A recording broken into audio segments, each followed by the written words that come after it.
Hi, Matthew. I appreciate you coming in by yourself this week. I know last week we had a great session with your family.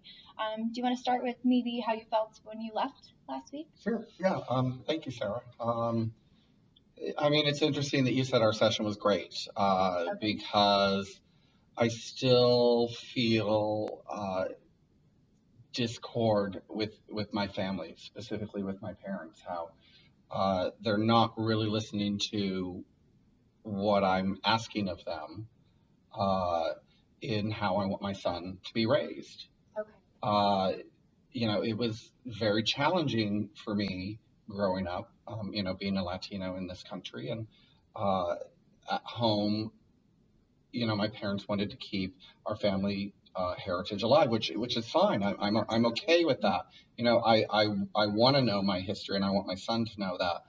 But I just struggled growing up because I was always speaking Spanish at home, and then I had to learn English at school, and I I had difficulty early on in my school years, and my parents are not really understanding what I'm wanting to have for my son now. So what I'm hearing you say is that your conflict with your family is that they're just not understanding how you don't want how you felt growing up to be implemented with your child growing up, correct? Yeah, Okay. exactly. I know my parents loved me, Mhm. and they did the best that they could, and they did what they thought was right. But I want them to respect my decision on how I want to raise my son because he's my son and I'm his parent. And although my parents and my grandparents are very much involved with him Mhm. and in raising him, and family is very important, it's just frustrating that they want to sort of stick to this old ways, if you will, Latino culture of, very machismo and the women sort of being uh, deferring to the men. And I don't see the world that way now that I've become an adult and have been raised here in this country.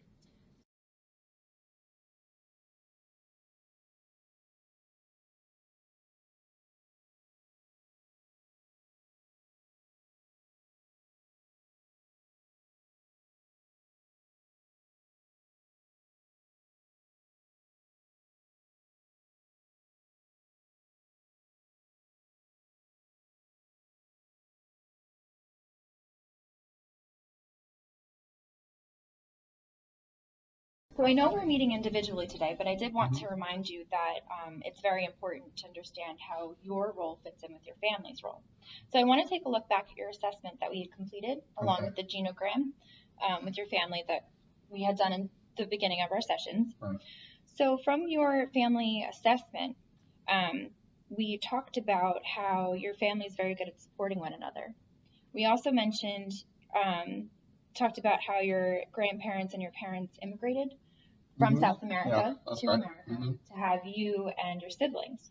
Um, now, how has that affected your siblings? Because I know how that affected you. So I want Right. to hear a little bit about how you think your siblings would react Right. in your situation. Yeah. Well, because I was the first one coming here, my parents and my grandparents' English was not that great. I mean, they did the best that they could, but it's their second language. So we always spoke Spanish in the house, Mhm. and so I think I just mentioned that. I'm going to say it again. Um, so because I was in school, and by the time my sisters came along, I was able to sort of be that translator and help them sort of uh, handle the two different cultures a little more easily. Now, my sisters, just because family is very important, and in the Latino community, the man is, uh, my father says the rules, and you stick to the rules, and everybody else, kind of follows. So my sisters very much are sort of in that vein that basically whatever my dad said they would do. And so, now they're married and they're mothers and, they're sort of caregivers like my mom was. and going out into the workforce, and they basically stick to those gender roles of the Latino community, where the man goes and works, the woman stays at home, takes care of the house, takes care of the kids, and my dad had the final say. Okay. And it sounds like you're not too excited to implement that with your own child.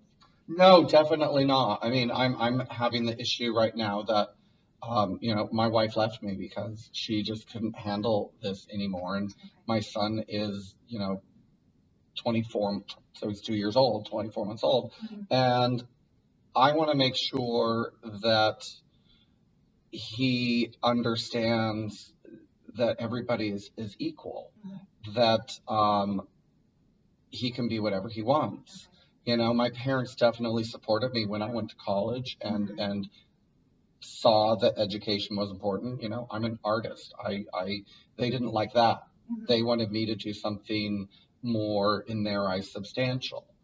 But I've been a successful painter, and so money isn't an issue. I can take care of my child. It's just I don't want them only putting sort of what my family ancestry culture is on him. I want him to see all of it, and sort of basically for it to be his choice. So what I'm hearing you say is that how you grew up, you don't want that for your child. You want your child to be able to pick and choose and appreciate both cultures. Is that correct? Yeah, absolutely. I want to share the traditions of my culture, but also I want him to see this culture because it's so rich with diversity. There's so much more. I was lucky enough that when I did go away to school, I went away. And so my eyes were opened up to, different religions and different foods. And it just has made my life so much more rich. And especially as an artist, it's influenced my painting. And I think because of that, that's why I'm the success that I'm at. But my parents and grandparents don't seem to understand my wishes. So I'm glad that you brought that back to your family. I'd like to talk about how in your family assessment, we came to the conclusion that conflict resolution is not one of your family's strong suits. Correct. Can you tell me a little bit about maybe a small scale conflict that happens at home? How is that played out? Yeah, definitely. So, the toys that my son gets or plays with, my parents don't really want him playing with action figures or superheroes, that type of stuff. I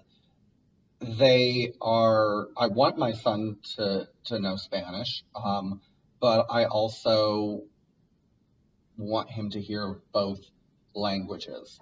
And my mother, anytime I try to bring anything up, she will always say, "Oh no, that's going to upset your father. Don't do." She still he sort of is looked at as the head of the household, and they just don't really hear. She doesn't want me to confront him, and that frustrates me. How would you, let's say that there's a small scale conflict at home.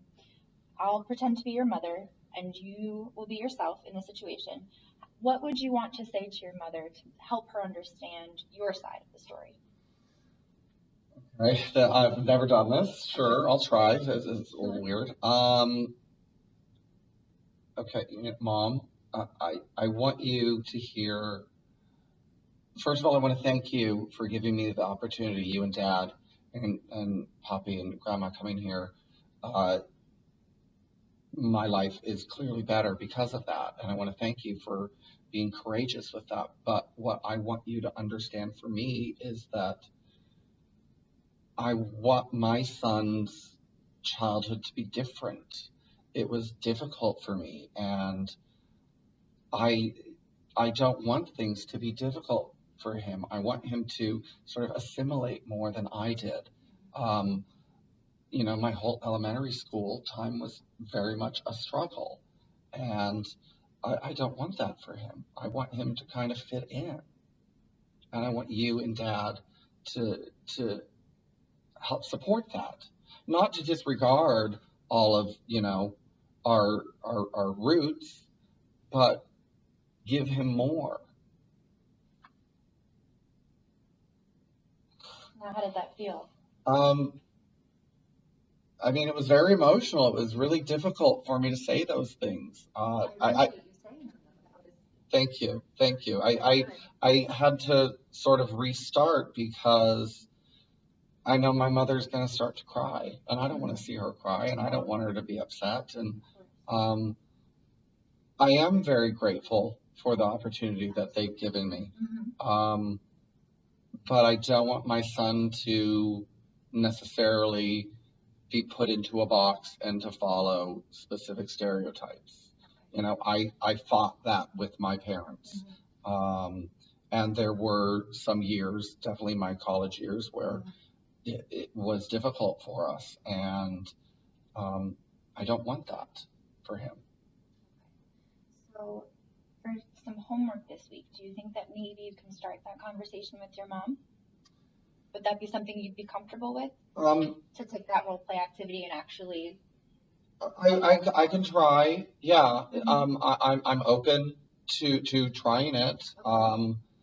I think if I can, get her alone, that she might be more receptive to it. Maybe I can,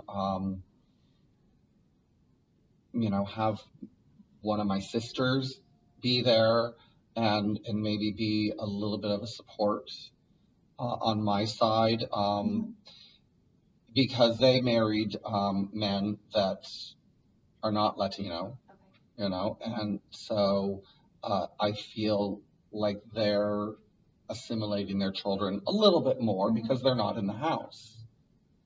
So maybe they can help me sort of explain how important this is for me with my son. And maybe one other goal that we can have for our next session with your entire family is that I will help as well, to figure out maybe some conflict resolution skills, because you mentioned before how your mom shuts you off kind of quickly. Yeah, my family doesn't really want to talk. They just kind of want to push it down. Or it just becomes a screaming match with me and my dad. And then we just get upset, and he will then tend to, I don't want to say get violent, but I mean, he may, smash a glass or a plate or something. He's never been physical with any of us. He's never hurt my mom. It's not that type of thing, but he will, he thinks I'm disrespecting him and disrespecting my Latino culture, and I'm not. So it just becomes he and I just screaming, butting heads at each other. So if we can have it to where it's quiet and we can really listen to each other, then maybe, I think that would help. I'll make a note of that for our next session with your entire family. And maybe it might be more beneficial to have a mediator there, that you can speak your mind and only you have the floor, and then we'll allow your parents and your siblings to have a chance to really talk about their conflict with this issue. So yeah, no, I like that, and I like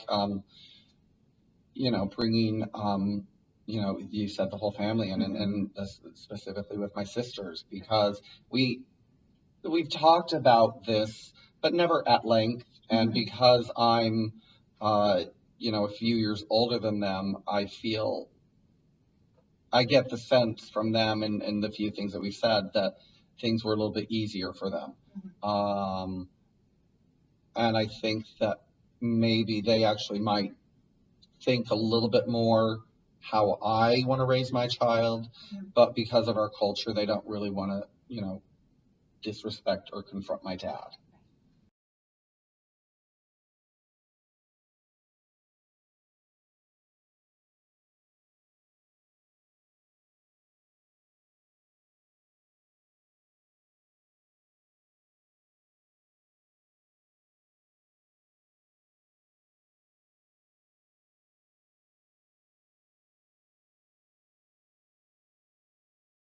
So just to recap before we end, we talked about a few of the assessment things that we had discussed with your family in the beginning, your family's goals, and a lot about conflict.